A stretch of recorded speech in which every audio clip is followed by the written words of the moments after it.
j'ai le plaisir de donner la parole pour commencer à Stella Manet, qui est historienne et qui est responsable ici à l'École normale supérieure des collections d'histoire à la Bibliothèque des lettres, qui est aussi traductrice.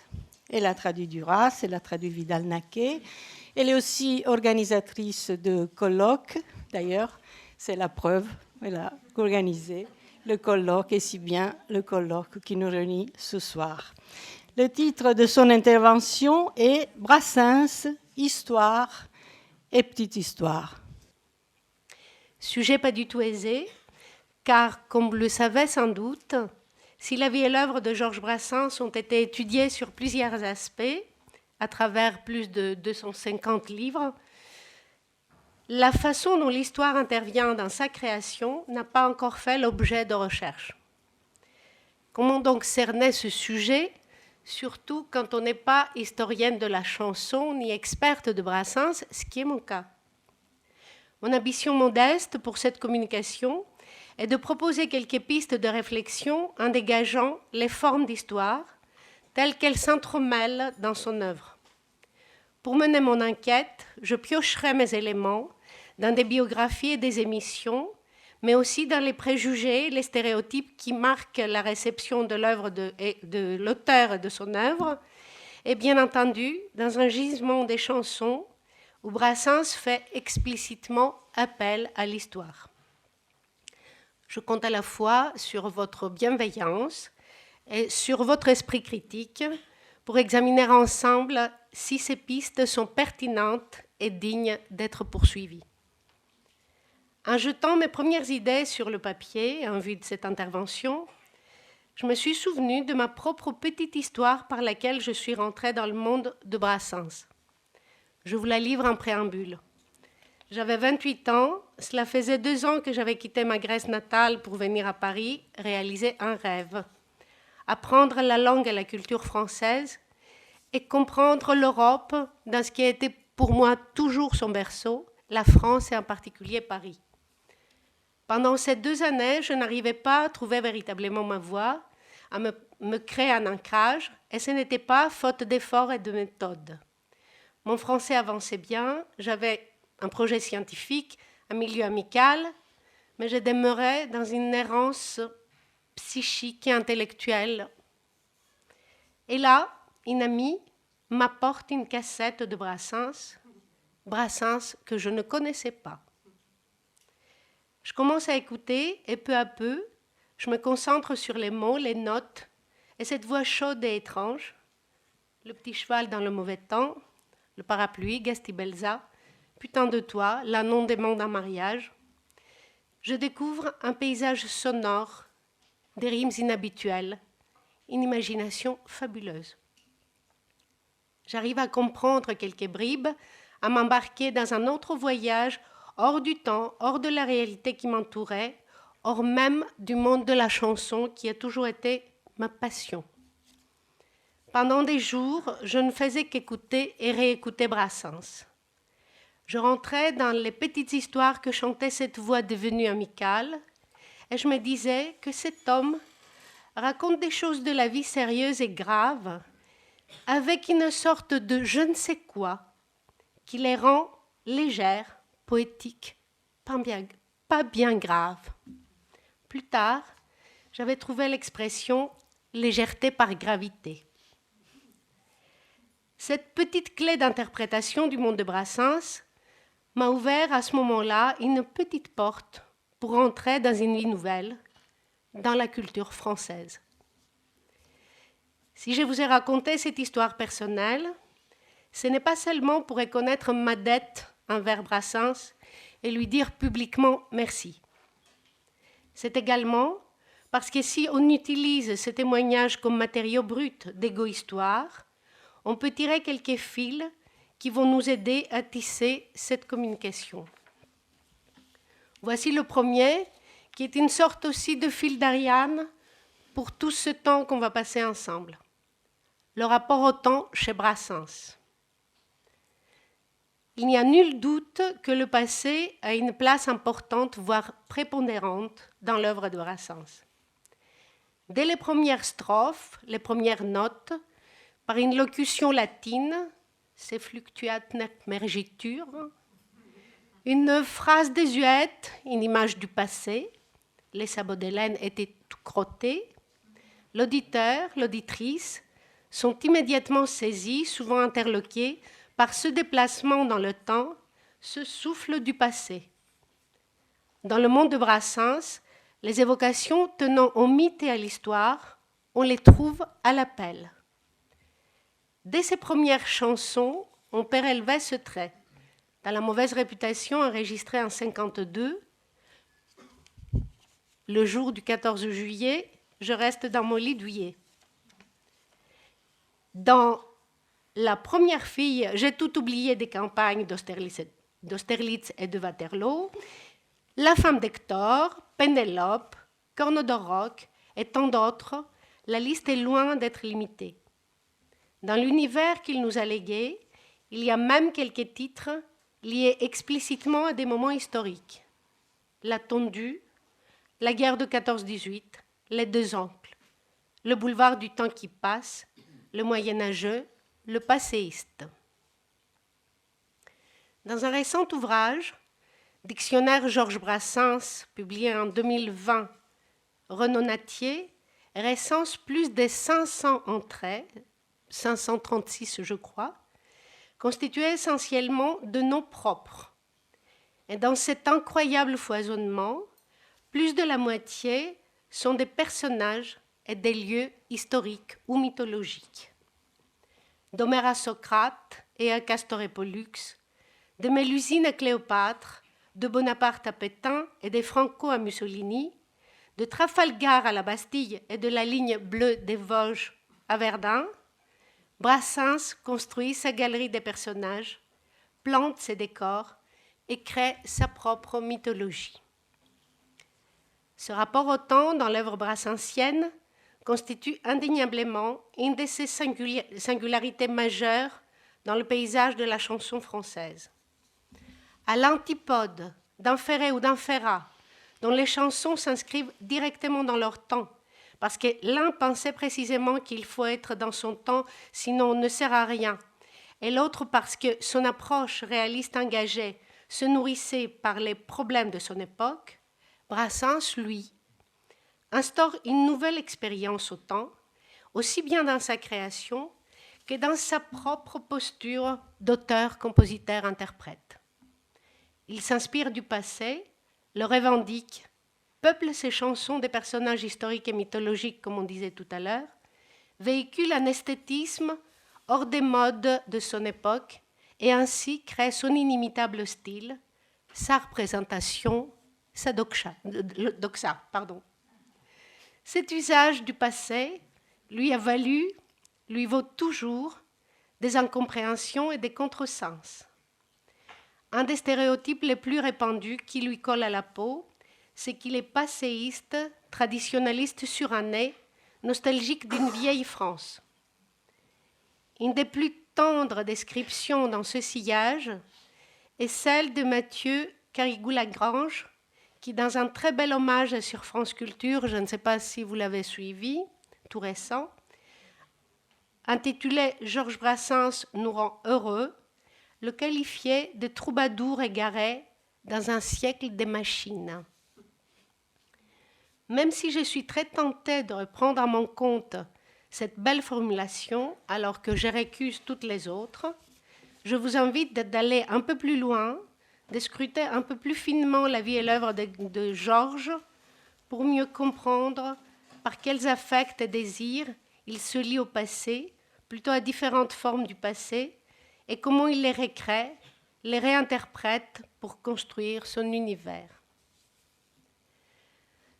Dans ce rapport si particulier au passé, nous trouvons donc deux registres, le mythe et l'histoire, par lesquels Brassens va nourrir inlassablement son réservoir créatif.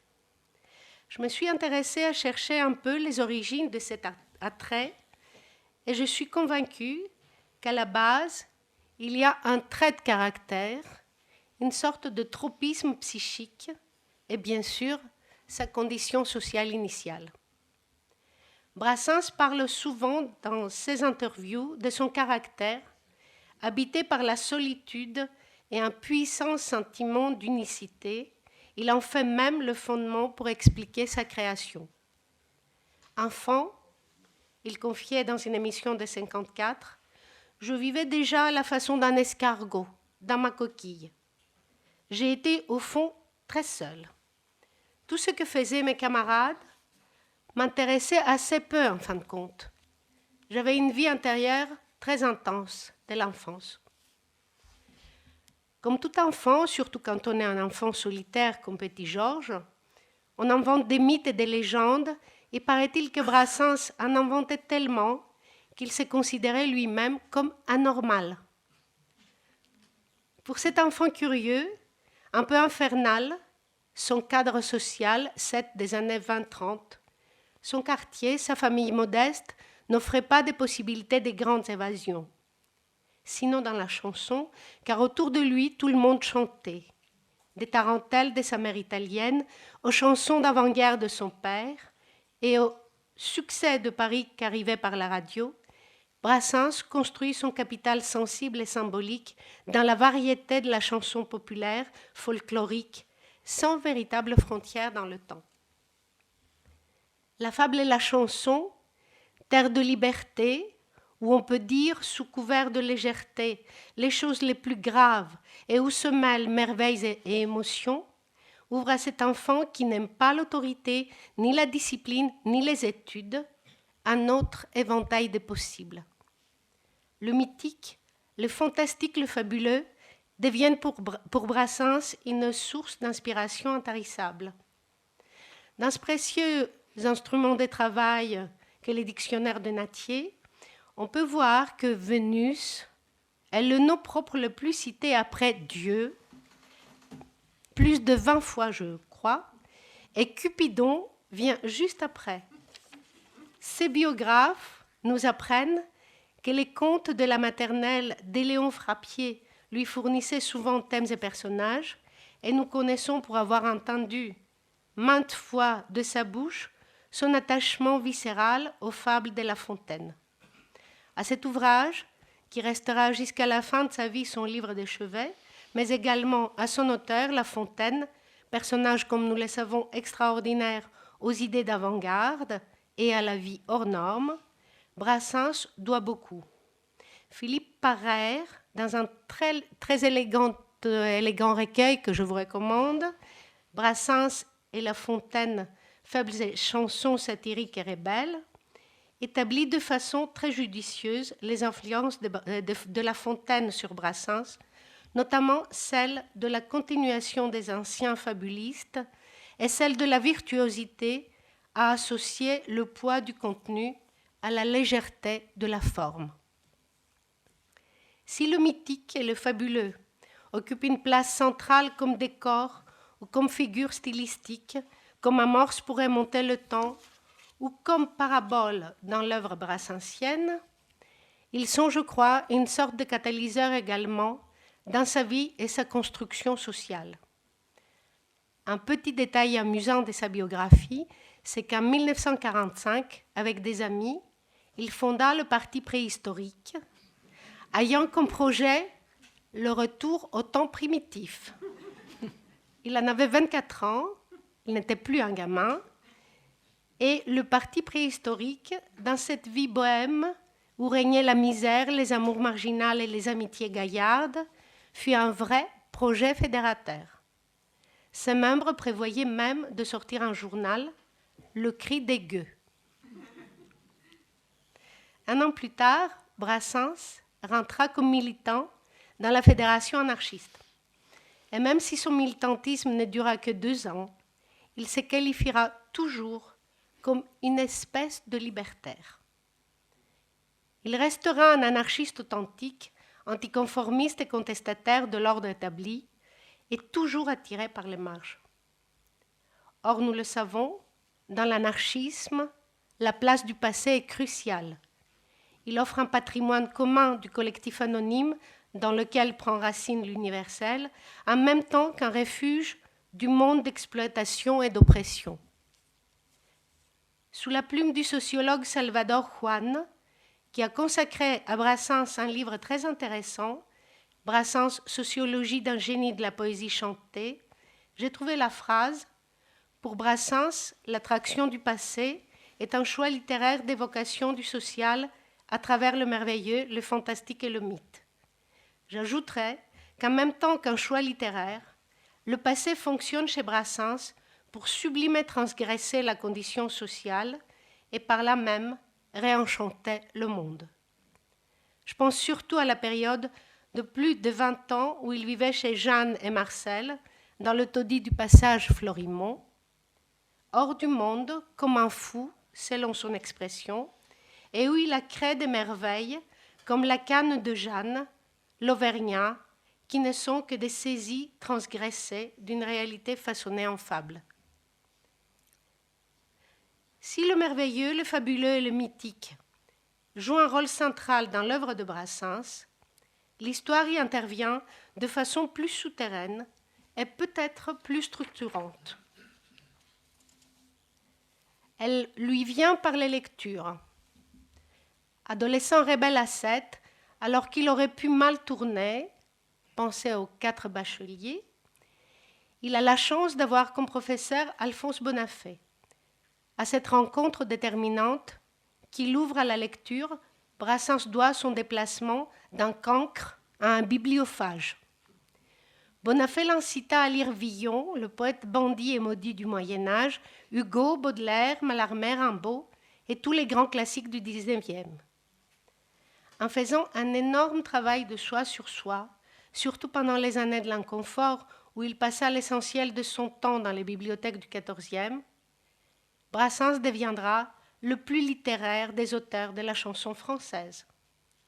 Un parfait autodidacte, par ses innombrables lectures couplées d'une extraordinaire mémoire, il acquiert une immense culture et des références très élaborées, tout en façonnant son imaginaire dans la diachronie et la transversalité.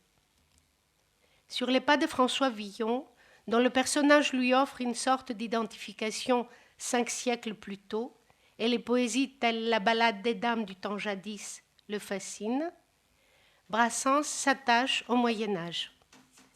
Le Moyen-Âge devient un puissant activateur de son imagination et de sa créativité et renforce son penchant pour les marges et les marginaux. Son Moyen-Âge n'est pas celui des princes et des chevaliers, mais celui des bas-fonds et des truands, des pendus et des filles de joie.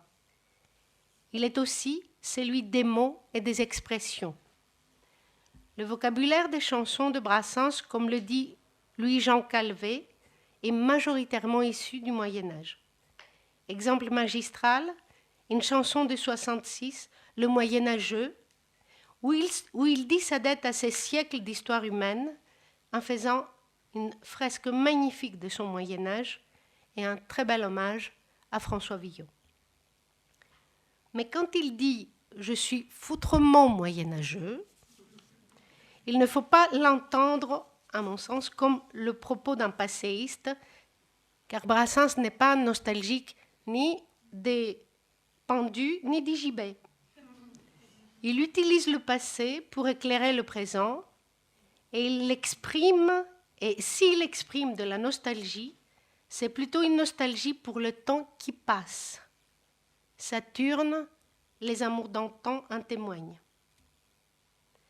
La nostalgie de Brassens ne sera jamais celle d'un romantique du XIXe, même si ce long siècle qu'il a tant étudié lui a laissé de façon certaine une forte empreinte. Hugo avant tout, que Brassens dit aimer plus que tous et à qui il doit de merveilleuses chansons, comme vous le savez, Gastibelza et la légende de la nonne. Avec Hugo, il partage le même engagement permanent contre la peine de mort, ou encore, sur un autre niveau, son obstination à libérer le vocabulaire des mots qu'il faut dire ou qu'il faut taire. Ce décloisonnement du langage nous intéresse ici au premier chef, car il nous offre un nouvel observatoire dans le rapport de Brassens au temps. Usant des mots les plus sophistiqués, Mêlé aux expressions idiomatiques en passant par des jurons et des dictons, Brassens déploie son récit dans la longue durée, du Moyen-Âge au classicisme et jusqu'à l'argot de la rue, et le construit en toute liberté. Dans un entretien de 67, il disait qu'il préfère la façon dont on avait parlé avant le grand siècle, plus librement. Et il décrivait sa démarche comme ceci: une idée, un mot me vient, je note, une émotion, une impression me saisit, je note. La liberté donc, la liberté de penser et d'agir, la liberté de l'individu souverain, grands héritages du XIXe et conditions sine qua non pour créer chez Brassens comme chez Hugo. Une autre trace du XIXe qu'on peut également détecter chez Brassens et dont Hugo fut la personnification même sera le besoin de porter une réflexion littéraire continue sur l'essence de l'histoire. Le boulevard du temps qui passe, sa chanson qui pourrait nous servir de prototype, traduit un mouvement qui se retrouve partout chez Brassens, qu'il s'agisse d'une petite histoire de la vie quotidienne, comme l'orage ou le parapluie, ou d'une fresque historique, comme le Moyen-Âgeux, les deux oncles, ou le boulevard du temps qui passe qui nous occupe ici. Inspiré par un fait ou un événement, en l'occurrence mai 68, il engage une action. Ici, le défilé des moments de contestation sur fond d'une critique sociale. À peine sortis du berceau, nous sommes allés faire un saut au boulevard du temps qui passe, en scandant nos saïras contre les vieux, les mous, les gras, confinés dans leurs idées basses. Le déroulé du récit s'organise étape par étape pour aboutir aux effets néfastes du réel et du temps qui passe. Au bout, la désillusion et la mort. Alors, ralentissant le pas, on fit la route à papa, car braillant contre les ancêtres, la troupe fraîche des cadets au carrefour nous attendait pour nous envoyer à Bicêtre. Mais même si les jeunes et fiers deviennent gâteux et avachis, ce scepticisme pragmatique et désabusé sur les années à venir qu'on retrouve chez Brassens n'arrête pas l'action ni l'histoire. Georges Brassens regarde les situations qui se présentent à lui ou qu'il choisit d'un œil, comme un chat, il le dit lui-même. Et même s'il commence par la fin, par la mort pour les raconter, c'est encore lui qui parle, il continue à chanter la vie qui est là, avec ses feux de joie et ses misères, ses amours et ses trahisons, et par le monde de la dérision, à défier, voire déjouer la mort. 2 phrases sur la chanson « La guerre de 14-18 » où s'expriment les mieux son pacifisme et son antimilitarisme. Sur une scène d'histoire où l'horreur est protagoniste, Brassens expose une belle typologie des guerres par ordre de cruauté, en choisissant, avec sa dérision habituelle et sur un ton badin, la plus absurde meurtrière, celle de 14-18. Notez que dans cette chanson, c'est la seule et unique fois de toute son œuvre que le mot « histoire » vient sous sa plume. Depuis que l'homme écrit l'histoire, depuis qu'il bataille à cœur joie entre 1000 et une guerre notoire, etc., l'histoire avec un grand H lié donc à la guerre. Brassens massacrant et ironique affiche son pacifisme inconditionnel en désacralisant non pas les morts à la guerre comme il lui a été reproché, mais le culte du héros mort au champ d'honneur. En faisant tomber de leur piédestal un certain nombre de fausses vertus viriles, une fois de plus, il va jouer le renversement des valeurs et la transgression des normes. Avant de clore cette communication, quelques mots sur la réception de Brassens par le public. Nous le savons tous qu'en tant qu'auteur-compositeur-interprète, il a marqué l'histoire de la chanson comme il marque toujours l'histoire sociale. non seulement de son temps, non seulement de son pays.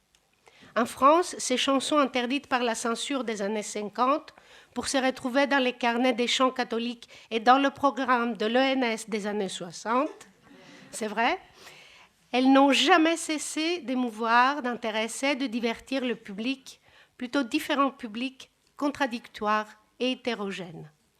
Actuellement, la scène rap, le slam, des formations féminines s'emparent de son œuvre, la réactualise, la réinvente. Un récent article dans Télérama nous apprend qu'il y a 500 000 écoutes de Brassens par mois sur Spotify, ce qui est une belle performance pour un centenaire. À l'étranger, il est perçu comme l'une des références emblématiques de la culture française traduite, réadaptée, réinterprétée, comme on le dit depuis ce matin, en plus de 30 langues et dialectes. Le temps ne me permet pas de m'occuper ici des raisons de cette popularité qui propulse Brassens jusqu'au Grand Prix de poésie de l'Académie française et lui confère une dimension de phénomène transnational et transgénérationnel. Il y a beaucoup d'investigations. Le livre dont je me suis référée tout à l'heure de Salvador Juan me paraît une parmi les plus approfondies, des plus approfondies. Je voulais juste commenter un article tout récent d'un grand historien de notre temps qu'un ami m'a envoyé. Dans cet article intitulé « Brassens et son public, un malentendu créateur », Christophe Prochasson interroge la profonde passion, je cite, que l'œuvre de Brassens inspire notamment chez les intellectuels de gauche. En schématisant un peu son propos, on lit 3 raisons opérant dans cette passion. Le personnage de Brassens, inné et construit, son énorme travail et sa grande culture littéraire.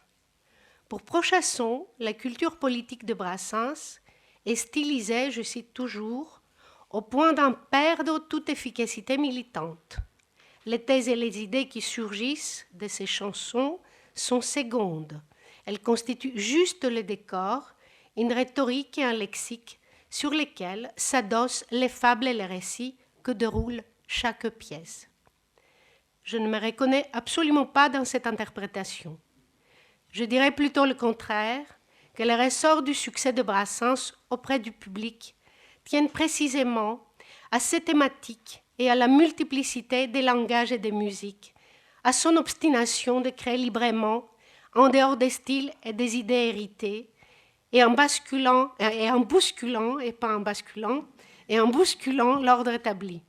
Je me reconnais plutôt dans le propos lumineux de la romancière Annie Ernaux, pour laquelle Brassens représentait jadis l'ouverture à la liberté et un regard sur la condition humaine débarrassée de la morale traditionnelle.